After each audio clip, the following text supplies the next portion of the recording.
ఒకప్పుడు లిటిల్ షెన్ను అనే 10 సంవత్సరాల పోలీస్ ఆఫీసర్ ఉండేవాడు.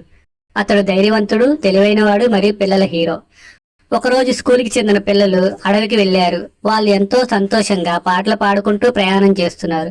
అంతలో మంచు పడడం మొదలయ్యింది. మంచు బాగా పడుతోంది. అందరూ భయపడిపోయారు. ఈ వర్షంలో మనం తిరిగి వెళ్ళలేమా అనుకున్నారు. అప్పుడే లిటిల్ షెన్ను అక్కడికి వచ్చాడు.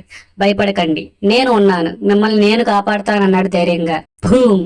ఒక పెద్ద మంచుతో చేసిన మాంత్రికుడు అక్కడ ప్రత్యక్షమయ్యాడు. నేను మంచు మాంత్రికుణ్ణి, ఈ అడవిని నా మంచు సామ్రాజ్యంగా మార్చేస్తాను అన్నాడు. ఆ మాంత్రికుడు తన శక్తితో పిల్లలు ఒక్కొక్కరిని మంచు విగ్రహాలుగా మార్చడం మొదలుపెట్టాడు. కానీ లిటిల్ షెన్ను తన పోలీసు బ్యాడ్జిని చూపించగానే దాని వెచ్చదనం మంచుని కరిగించింది. కానీ మాంత్రికుడు తన శక్తిని ఉపయోగించి లిటిల్ షెన్ను యొక్క ప్రతిబింబాన్ని మంచు అద్దంలో బంధించాడు. కానీ లిటిల్ షెన్ను ఆ అద్దాన్ని తిరగదోచి అదే శక్తితో మాంత్రికుడినే మంచుకోటలో బంధించాడు. మంచు కరగడం మొదలైంది. చెట్లు మళ్లీ ఆకుపచ్చగా మారాయి. ఆకాశం నుండి మంచు తుంపరులు వర్షంలా కురిశాయి. పిల్లలు అన్ని వైపుల నుండి లిటిల్ షెన్నుని చుట్టుముట్టారు. ధన్యవాదాలు లిటిల్ షెన్ను, ధన్యవాదాలు లిటిల్ షెన్ను అన్నారు. లిటిల్ షెన్ను చిరునవ్వుతో సెల్యూట్ చేస్తూ, నేను పిల్లల మిత్రుణ్ణి.